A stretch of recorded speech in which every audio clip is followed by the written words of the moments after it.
Concentré sur le débat, je vous le dis, je suis là pour choquer. Si tu nous dis que Rudy Garcia, il a le niveau pour entraîner le Napoli, alors Balerdi, il a le niveau pour jouer au Real Madrid. Rodrigo, sa hype, elle a duré 2 matchs la saison dernière. Mbappé, aujourd'hui, il est plus populaire que l'équipe de France et que Didier Deschamps. Mbappé, demain, il monte au créneau. Il dit Deschamps, c'est une pompe. Ils font un changement d'entraîneur. T'es sûr que 48 heures après, Deschamps, il a sauté. Mais je sais. un con Dédé. De Laurenti pense que le mec, il dépense 1 euro, il meurt. Je suis allé me faire la compile que ça mardi. La compile a duré 2 minutes, il n'y avait pas grand chose. C'était souvent les 3 bonnes tacles qui revenaient. Je me suis dit, attends, il y a que ça dans la compile. Guardiola, meilleur coach de l'histoire. C'est même pas le meilleur coach de l'histoire du Barça. Il faut arrêter avec Payet, c'est un grand joueur. Alex Ferguson, c'est juste un Giroud qui a eu beaucoup de moyens. C'est pour ça qu'il a réussi. Pendant des années, on se faisait dérouiller à chaque gros match. Ça fait penser à Rudy Garcia. Le match, il va débuter. Les 11 sur le terrain, ils vont se caguer dessus. On va sortir les pop-corn, on va observer tout ça. On va tous mourir. Moi, je n'y crois pas. On va se faire éliminer comme des putes. J'en suis sûr. J'ai déjà tout prévu. Le paquet de mouchoirs. Je veux pas voir ça. Si t'enlèves le championnat anglais, allemand, espagnol, italien, portugais, lituanien, la Ligue 1, c'est le meilleur championnat européen. Mbappé, c'est un remplisseur de brouettes. Par contre, quand il faut aller trousser les grosses équipes, malheureusement, c'est lui qui se fait remplir.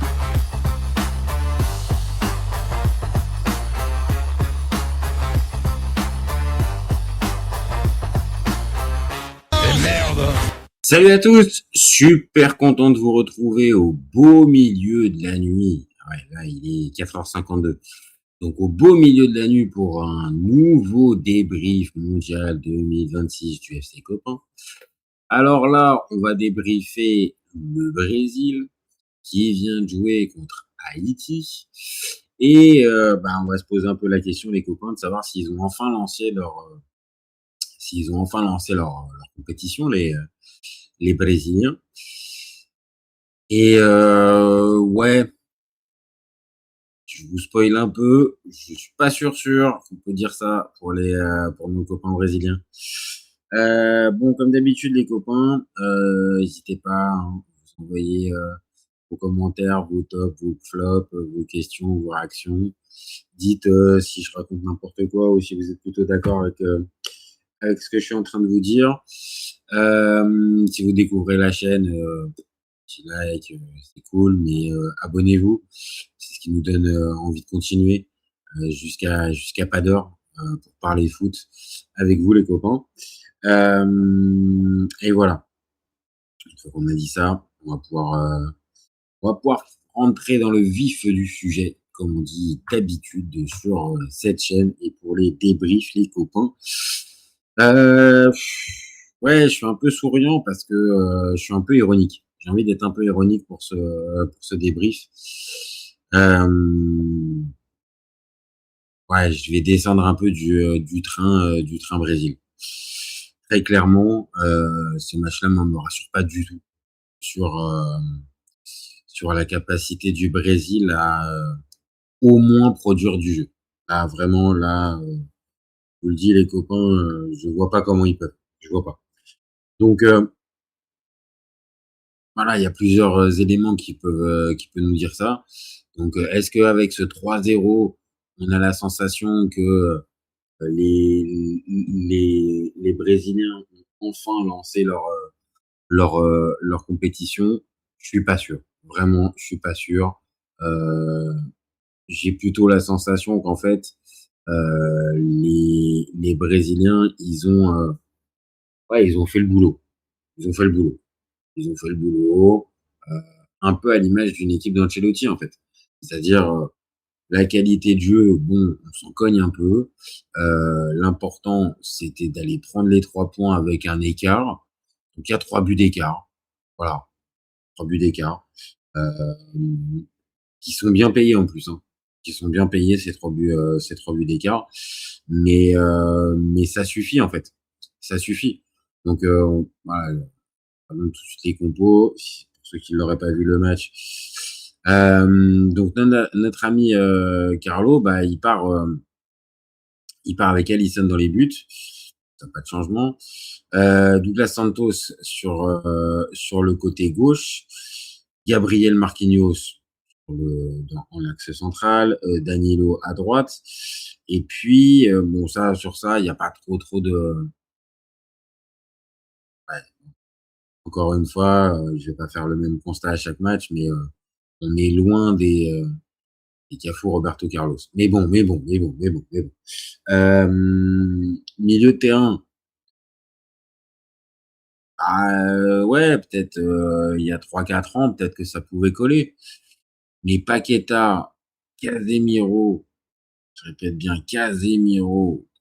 Oh que c'est dur, Casemiro. Oh putain, il avance pas le bonhomme. Putain, il avance plus, quoi. Super joueur, hein, rien à dire. Hein. Ça a été un super joueur, Casemiro. Là, c'est plus l'ombre de lui-même. C'est un gars qui a vraiment du mal dès que le niveau physique commence à élever, c'est compliqué pour lui maintenant à son âge. Et Guimarães, je sais pas, je retrouve pas le joueur qu'on connaît du côté de Newcastle. Je sais pas. Je suis vraiment, ouais, je suis pas choqué, mais je suis vraiment déçu. Et puis devant, bon, Vinicius et Rafinha, ça c'est sûr. Mais plus de Igor Thiago. Plus Igor Thiago qui finit, c'est Matheus Cunha. Donc, sur le papier, en fait, le 11, oui, Casemiro, pour moi, ça m'interpelle. Je le dis directement, en 2026, c'est compliqué de voir encore, de voir encore Casemiro en titulaire, mais c'est un homme de confiance d'Ancelotti.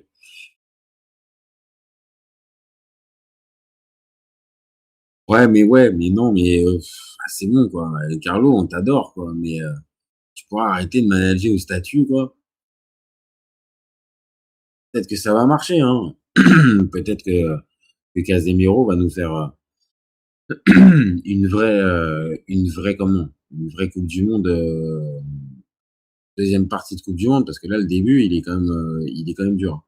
Il va peut-être monter en puissance, mais là, pour l'instant, c'est ultra compliqué. Casemiro, c'est compliqué.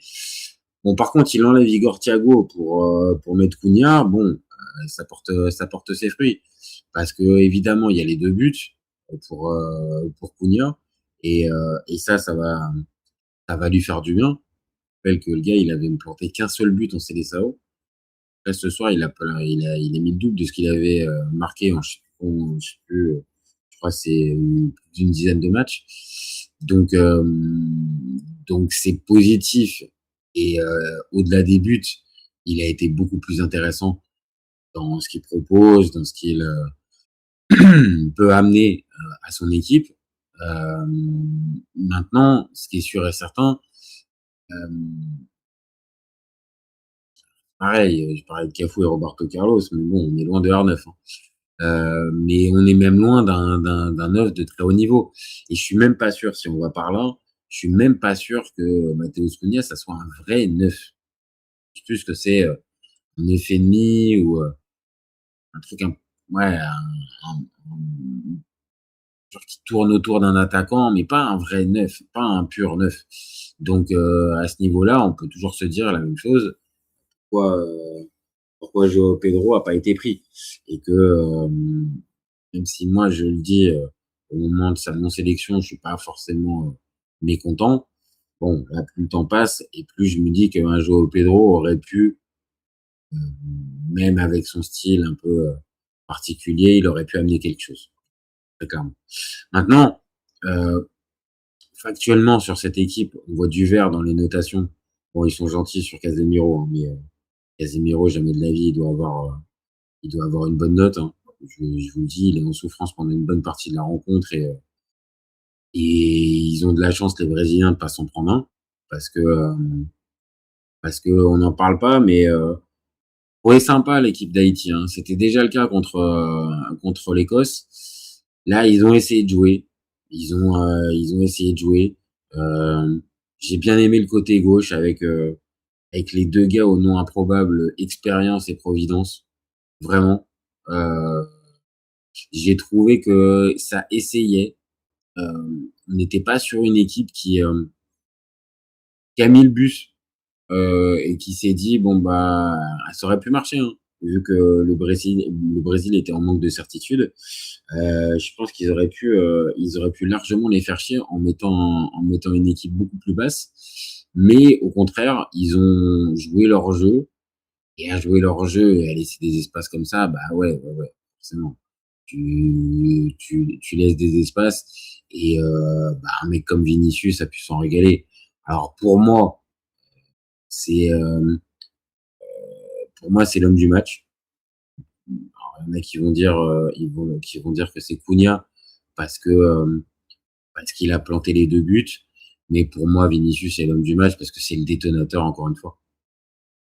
Et qu'il est accrédité d'un but, une passe, et puis l'autre, oh l'ouverture du score, paraguayenne, oh là là là là là là, complètement fou. 1 minute de jeu. Pardon les copains, mais c'est moi, vous vous en doutez, vu qu'on va faire le débrief juste après, on va en parler. Oh la frappe du paraguayen, putain, elle est complètement dingue. Complètement dingue. Il était à quoi? Il était à 25 mètres, frappe à terre. Bon. Je vous conseille, hein, si vous avez envie de regarder un peu de foot, Turquie-Paraguay, c'est pas mal. Hein. 1 minute de jeu, et ouais, là, on voit Montella qui est en train de remonter les bretelles au gars. Attends, que je revois ça. La frappe, le gars, il récupère. Ouais, frappe ouais, 24-25 mètres. Plein axe. Frappe vraiment pure. Ouais, non, ouais. Bref. Où j'en étais? Oui, Vinicius. Et oui, Vinicius. Faut être très clair, Vinicius, c'est le joueur majeur de cette équipe, c'est le détonateur, c'est le gars qui fait tout et qui permet, en fait, au Brésil d'être dangereux. Parce que s'il est pas là, alors oui, le début de match, il y a Rafinha qui est là. Rafinha, il a même un but hors jeu. Pas grand chose hein, d'ailleurs, hein, le but hors jeu. Sur le révélateur, c'était vraiment vite fait. Il y a une équipe avec Vinicius et sans Vinicius, très clairement. Donc pour moi, c'est l'homme du match, malgré les 2 buts de Cunha. Je pense que les 2 buts de Cunha changent rien à l'affaire. Là, il fallait les mettre. Il y en a un, c'est vraiment, je dirais pas de la chance, mais vraiment voilà, il sent bien le coup. Bon, après, quand c'est Haaland, on dit que c'est extrêmement bien joué. Quand c'est Cunha, on va dire que c'est chanceux, ce serait un peu dur. Donc c'est pas chanceux, mais il a été se le provoquer, mais bon, il a quand même pas mal de réussite sur cette affaire. Je trouve aussi que dans le jeu offensif, il y a un problème et le problème il va être très très clair. C'est à partir de la 30e ou je sais pas à quelle minute ça se passe, mais à partir du moment où Rafinha sort. Parce que là, je le dis, avec ce trio devant, à voir encore si c'est plutôt Cunha ou si c'est plutôt Hendrick ou Igor Thiago, à voir la tête du neuf. Mais avec ce trio-là, accompagné, on va dire ce neuf, accompagné de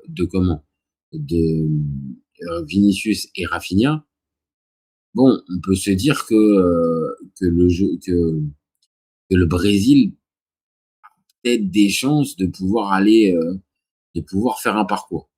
Par contre, là, si Rafinha vient s'enlever, je vous le dis, les copains, là, ça change radicalement la donne. Je sais que j'invente pas l'eau chaude hein, en disant ça, hein, mais clairement, là, si tu enlèves Rafinha à cette équipe, ouais, là, ça devient véritablement compliqué. Là, je vais avoir vraiment du mal à y croire. Même si tu peux te dire que Hendrick, comme on l'a dit, il a des qualités. Voilà, il y a du Ryan qui est rentré. Bon, faut vous mentir, les copains, Ryan, elle a pas marqué les points. Hein. Il y aurait pu avoir Luis Enrique, mais il est pas rentré. Peut-être, Je crois que c'est Danilo Santos, je crois. Alors, il y a un problème pour moi au milieu de terrain. Je pense, c'est toujours la même chose, c'est que je pense que Carlo, il manage au statut. Mais je pense qu'au milieu de terrain, je vous remontre, pour moi, il faut enlever Casemiro. Et c'est pas comme si tu as pas le joueur, en fait, qui pourrait occuper ce poste. Je suis convaincu que Ederson, pour moi, il peut largement occuper ce rôle de sentinelle. Qu'on soit bien d'accord, hein, on parle de Ederson du milieu de terrain, de l'Atalanta.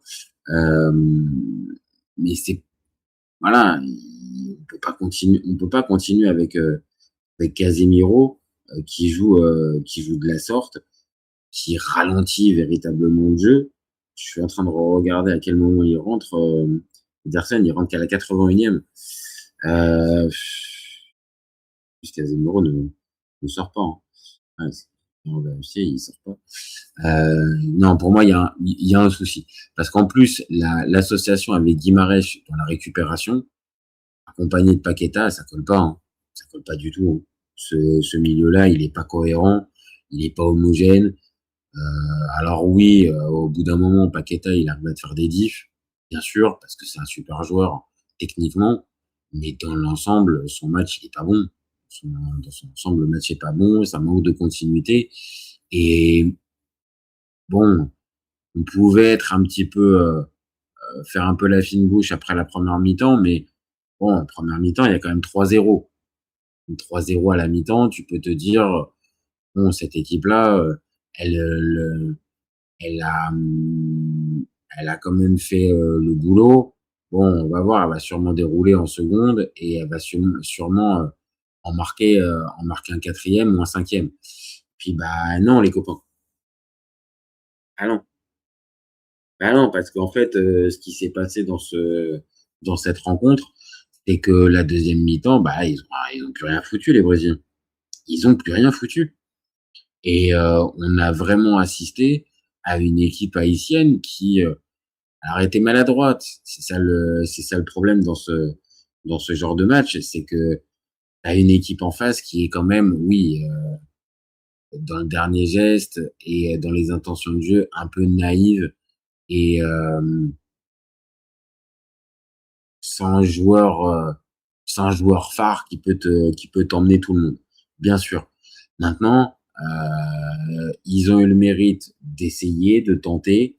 Ils n'ont pas de vraies grosses occasions à part un corner qui est extrêmement bien tiré et qui est dévié par Alisson Becker.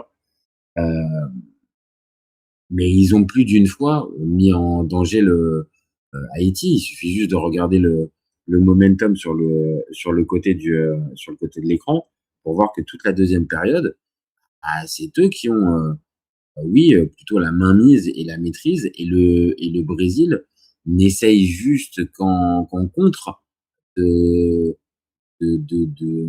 faire quelque chose. Et pareil, dans ce fameux dernier geste, le Brésil, ça n'y arrive pas en fait. Ça n'y arrive pas.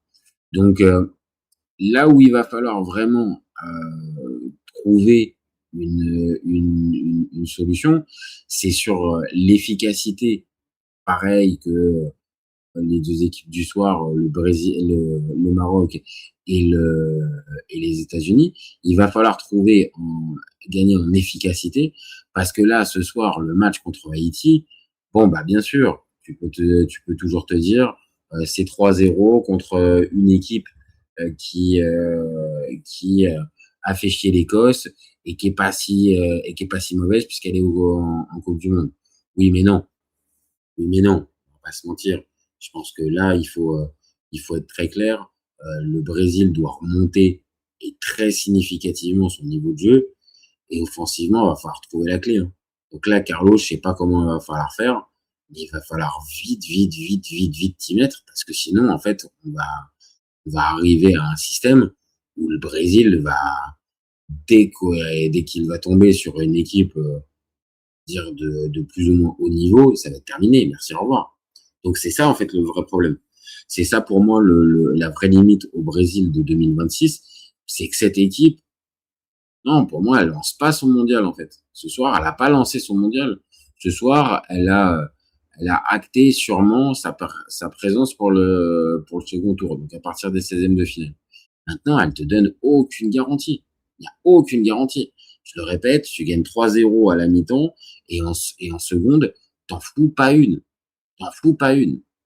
Donc, je sais bien, encore une fois, que Carlo, il s'en tamponne de la qualité de jeu.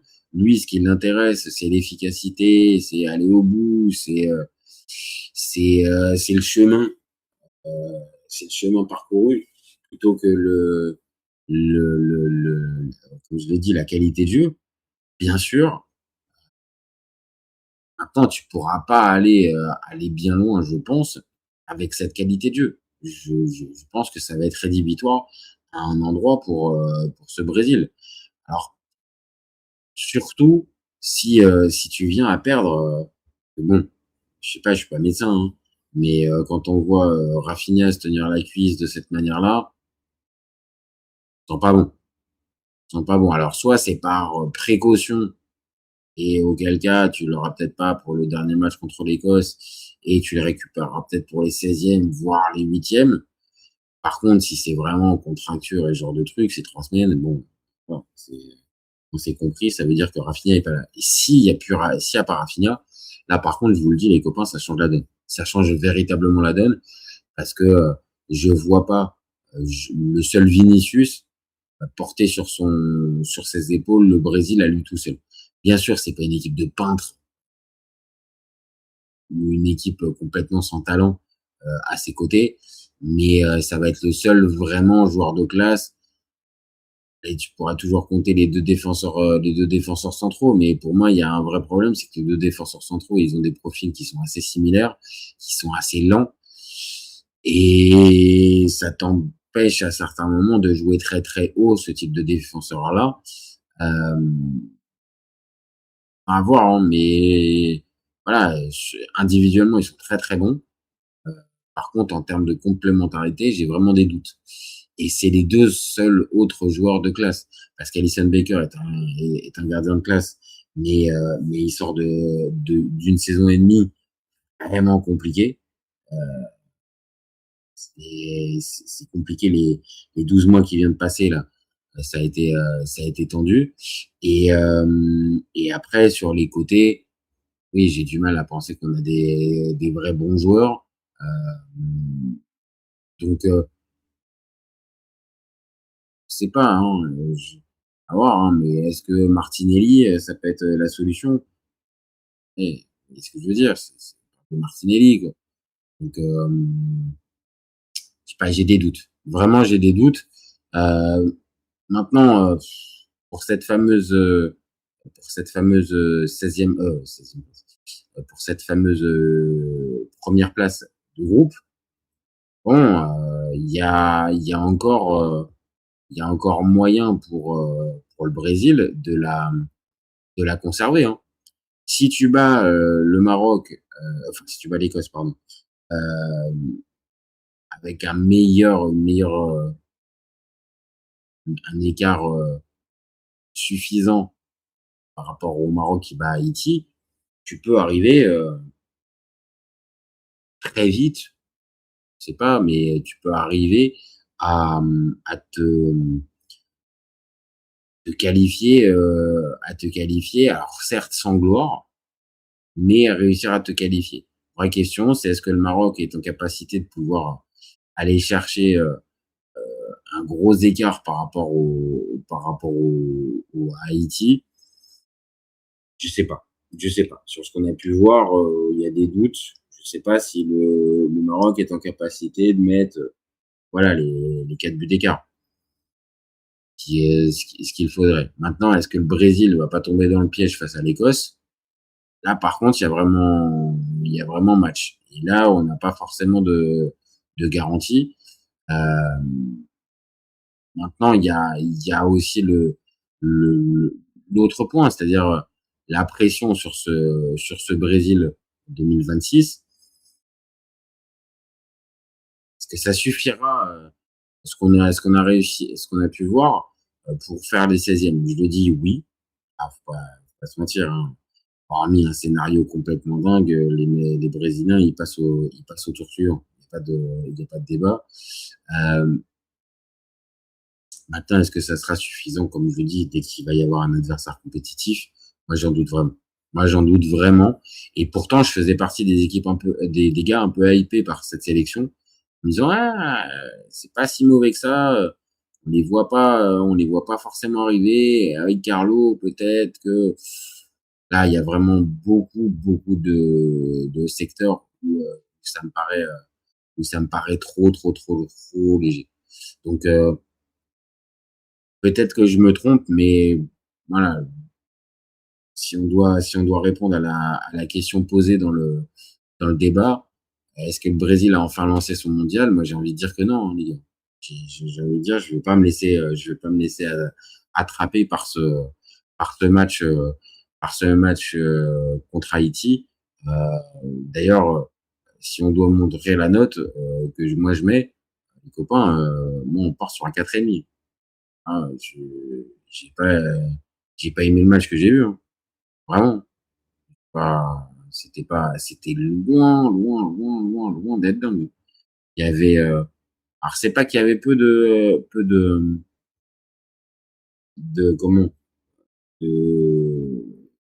d'enjeux ou de tout ça. C'est juste que les buts sont arrivés assez vite du côté brésilien. Et en fait, après, le manque d'ambition dans le jeu des Brésiliens m'a flingué. Franchement, la seconde période, putain, ennui, quoi. Ennui. Et c'est pas méchant, mais les Haïtiens, là, ils essayent, ils tentent des trucs, ils sont volontaires, hein, il y a rien à dire, mais ils sont sacrément maladroits. Donc, une équipe maladroite qui arrive pas, et au mieux, ils auraient marqué un but, mais tu sais très bien qu'il y a plus d'enjeu. Et une équipe, alors pareil, qui refuse pas, mais Brésil en seconde période, franchement, on souffle fort, hein. On souffle, et puis on a envie de dormir, hein. À cette heure-ci, ça peut être compréhensible, hein. Donc, tout ça, c'est quand même vachement difficile d'arriver à se dire, ouais, le Brésil a lancé son mondial, ouais, on les voit aller loin. Hormis Vinicius, qui est pour moi le seul motif de satisfaction, même si on nuance, hein, c'est face à Haïti et tout ça, mais hormis Vinicius, qui est le seul motif de satisfaction de cette équipe, je vois pas, expliquez-moi, hein, dites-moi dans le chat, hein, pareil, hein, je sais qu'il y a du monde. Dites-moi si je suis trop dur avec cette équipe du Brésil, mais pour moi, non, franchement, il y a pas assez de qualité individuelle et surtout collective. Collectivement, tu sens que dès qu'une équipe en face, là, on était sur Haïti, donc on l'a vu contre le Maroc sur certaines séquences, c'était en souffrance, mais dès que tu sens que l'équipe en face, elle commence à faire un enchaînement ou deux avec des trucs différents du contrôle-passe, tu sens que le Brésil a vraiment du mal. Donc, est-ce que c'est que les automatismes? Sûrement, ça doit jouer, cette question des automatismes. Et bien sûr, ça fait pas non plus 15 ans que Carlo, il est présent du côté de la sélection brésilienne, bien sûr. Mais bon, il va falloir se dire que là, c'était face à l'adversaire le plus faible et du groupe, et peut-être même une des équipes les plus faibles de cette compète. Et là, tu gagnes 3-0. Ouais, vraiment sans convaincre. Alors peut-être que, pareil, Carlo, il va nous dire, ouais, moi l'objectif c'était de gagner avec un petit écart. On a réussi à le faire. Laissez-moi tranquille. Peut-être, hein. Peut-être que c'est lui qui aura raison si le Brésil, j'en sais rien, vient atteindre le dernier carré, voire plus, bien sûr. Mais là, au moment où on parle, on n'a aucune garantie sur ce Brésil qui pourrait être en capacité de pouvoir faire ça. Donc, désolé Carlo, mais je me réfère à ce que je vois en fait. Et dans ce que je vois, ouais, je suis quand même sacrément inquiet pour le Brésil. Et c'est pas le match contre Haïti qui me rassure, parce que je vous repasse les stats. Et regardez bien les stats, hein, les copains, on n'est même pas à 3 d'expected goal, quoi. Donc ça a très très bien surperformé avec Matheus Cunha qui marque 2 buts sur des bouts d'occasion qui sont pas véritablement franches. C'est Vinicius qui fait parler son talent et qui t'en rajoute un. Et dans l'ensemble, on peut pas dire vraiment que on était sur une équipe brésilienne flamboyante et Seleção et tout ce qu'on pourrait dire dans le sens.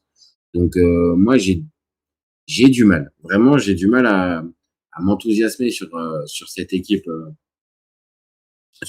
brésilienne. Je veux bien encore laisser le bénéfice du doute, hein. Je veux bien. Et puis quand on vraiment hein, regarde de plus près le classement, le Brésil a son destin entre les mains, entre les pieds.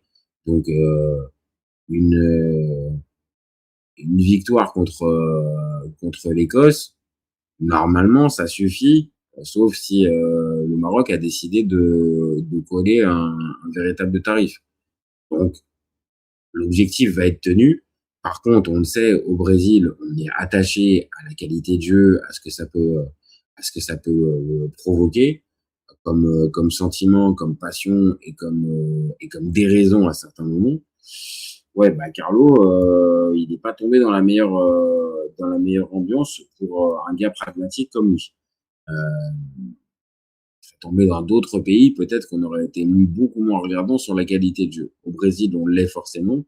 Et ce Brésil 2026, pour l'instant, en 180 minutes, ok, il a marqué 4 buts. Et bon, les 3 buts contre Haïti, il faut forcément les doser, et c'est ce qu'on est en train de faire.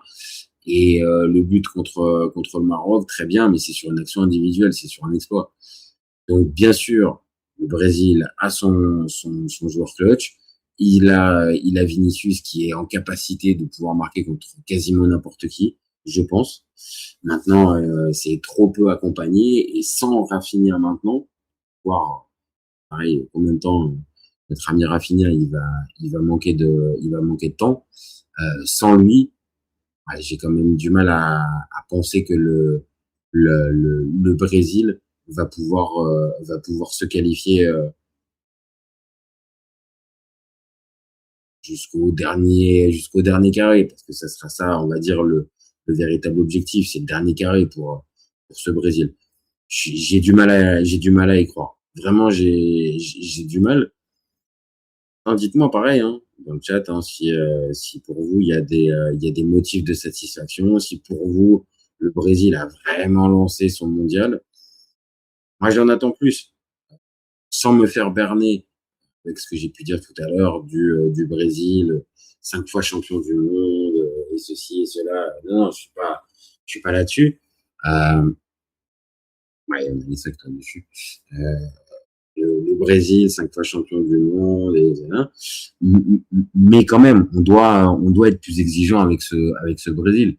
Et je pense que moi, ici, on l'est exigeant. Mais je vous cache pas qu'au Brésil, on l'est beaucoup plus, mais 100 fois plus. Et que, bien sûr, il n'y a pas la meilleure génération de l'histoire brésilienne. Ça semble évident. Maintenant, pouvoir jouer un peu autrement et prendre plus de risques dans une seconde période contre Haïti, où tu as déjà mis 3-0. Ouais.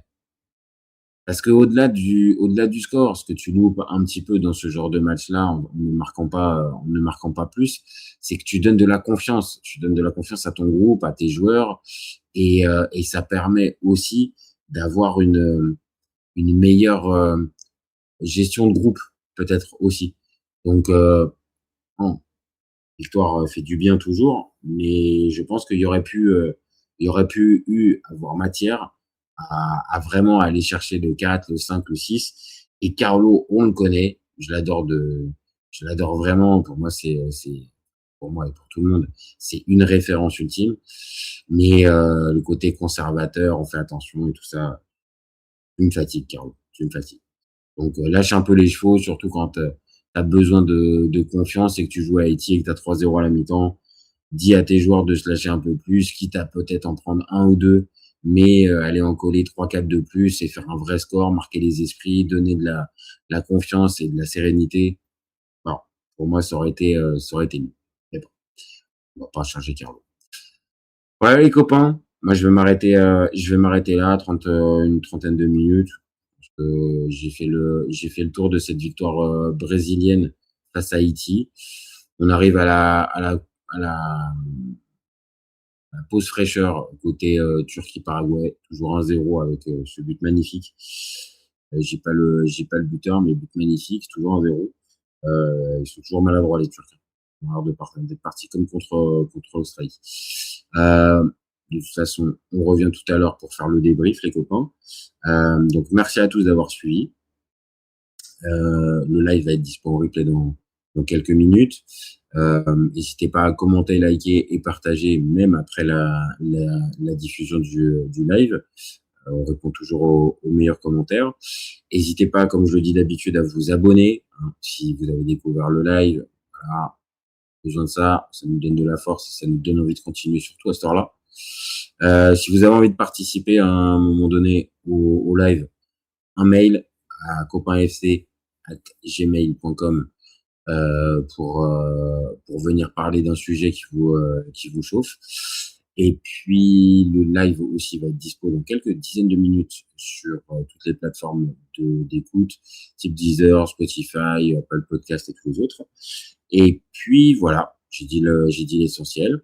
Donc maintenant, vous savez que le plus important, OFC Copains, on est ouvert toute l'année et encore plus pendant le Mondial 2026. Ciao, ciao les copains. Ciao.